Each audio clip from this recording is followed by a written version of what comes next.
Hey everyone, and welcome to Should Weed Be Legal? Let's talk. I'm Maya, and joining me as always is my co-host Alex. We're here to dive deep into one of the most debated topics of our time. Hi everyone. Excited to dive into this hazy topic today.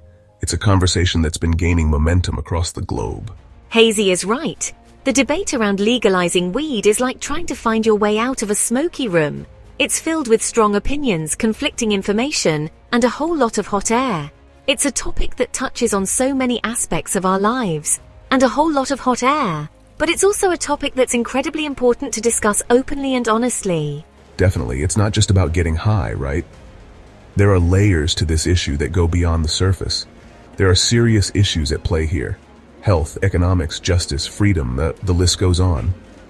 Each of these aspects brings its own set of questions and concerns. Exactly. So let's clear the air, shall we? We'll break down the arguments, sift through the data, and try to get to the heart of the matter. We'll explore the arguments for and against legalization, hearing from experts, activists, and everyday people who have a stake in this issue. Look at the potential benefits and risks, and consider how different communities are affected by current laws and potential changes, and try to make sense of this complex web of social, cultural, and legal factors. It's a maze of perspectives and experiences. Sounds like a plan. We'll aim to provide a balanced view, giving you the information you need to form your own opinion. And maybe we can even sneak in a few laughs along the way. After all, it's a serious topic, but that doesn't mean we can't have a little fun while discussing it. Hopefully. So grab a seat, get comfortable, and let's get started on this journey together. Whether you're for or against legalization or somewhere in between, we hope to shed some light on this complex issue. Now let's start with the case for legalization. What do you think, Alex? Reefer madness or common sense? It's a topic that's been debated for decades, and it's high time we take a closer look at the arguments on both sides. Well, proponents argue that it's time to ditch the reefer madness hysteria and embrace a more sensible approach. They point to the potential medical benefits, like treating chronic pain and nausea. Medical marijuana has been shown to help with a variety of conditions, from epilepsy to PTSD. It's not just about getting high. It's about improving quality of life for people who are suffering. Right. I have a friend who uses medical marijuana for her chronic pain, and it's been a game changer for her. She's able to manage her pain without relying on heavy painkillers. And it's not just anecdotal evidence. There are numerous studies that back this up. The opioid crisis has shown us the dangers of over-reliance on prescription painkillers. Medical marijuana offers a safer, less addictive alternative. That's a powerful example. And beyond medicine, there's the potential economic boost. The cannabis industry is already creating jobs and generating revenue in states where it's legal. From cultivation to retail, the industry offers a wide range of employment opportunities. And let's not forget the tax revenue. States like Colorado and California have seen significant financial benefits from legalization, which can be used to fund public services like education and infrastructure. True. And what about the criminal justice aspect? The war on drugs has had a devastating impact on communities, especially minority communities. Legalization could help to reduce the number of people incarcerated for non-violent drug offenses. It's a step towards a more just and equitable society. Plus, it would free up law enforcement resources to focus on more serious crimes. Absolutely, legalizing weed could help to right some of those wrongs. And then there's the personal freedom argument. Adults should be able to make their own choices, right? It's about respecting individual autonomy and allowing people to make decisions about their own bodies. After all, we already allow alcohol and tobacco, both of which have their own risks. Why should cannabis be any different? I see your point, but what about regulation? We can't just let things run wild. There needs to be a framework in place to ensure safety and quality. We need to think about things like age restrictions, advertising regulations, and quality control. It's not just about making it legal, it's about making it safe and responsible. Of course not. Regulation is key. Think of it like the alcohol industry regulated, taxed, and controlled. We need clear guidelines for cultivation, processing, and distribution. This would help to ensure that the product is safe and that consumers know what they're getting. It would also help to prevent the black market from thriving, which is a major concern with any kind of prohibition. And public education is crucial too. People need to understand the potential risks and how to use cannabis responsibly. It's not just about making it legal, it's about making sure people are informed.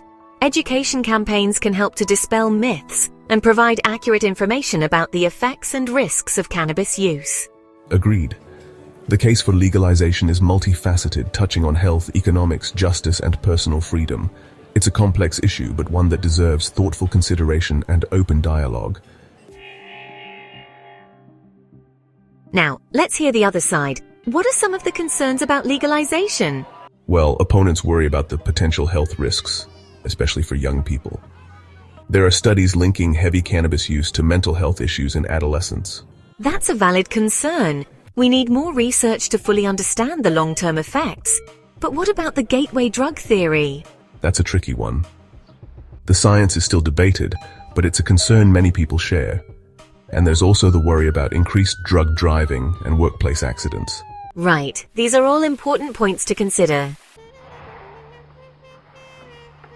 But let's not forget the historical context. Cannabis has been used for thousands of years, dating back to ancient civilizations.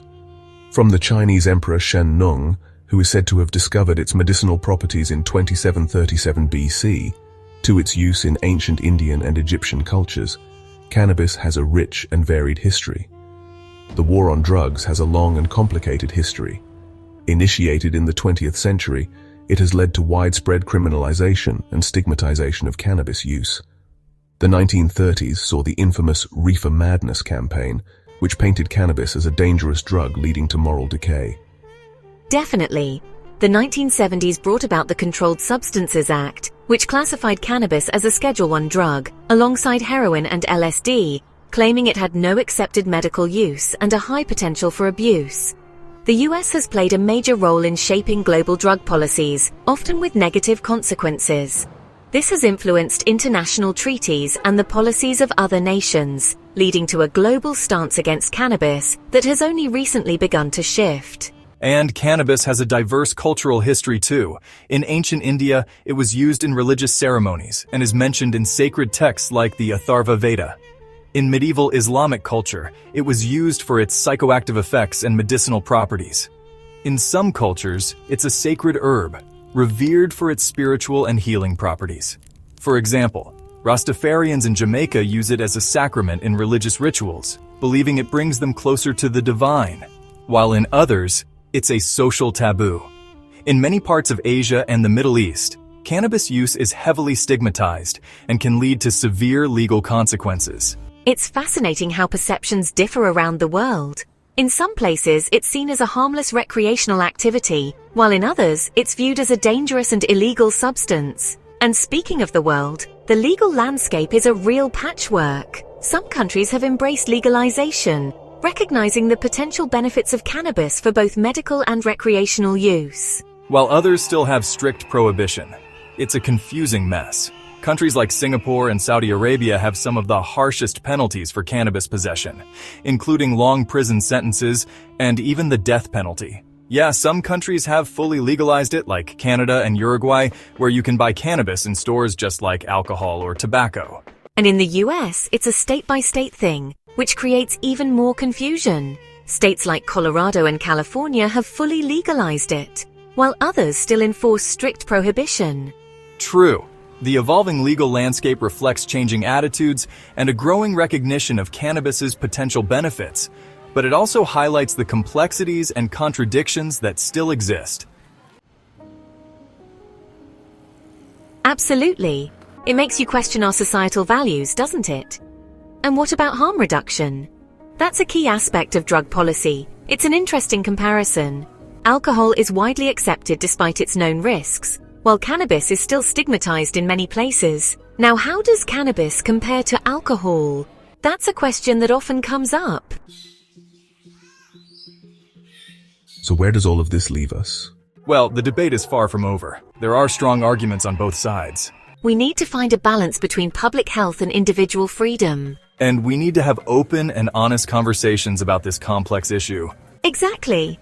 So let's keep the conversation going. What are your thoughts? Share your comments below and join us next time for another episode of Should Weed Be Legal? Let's talk! Please subscribe, share, and comment to map my saga.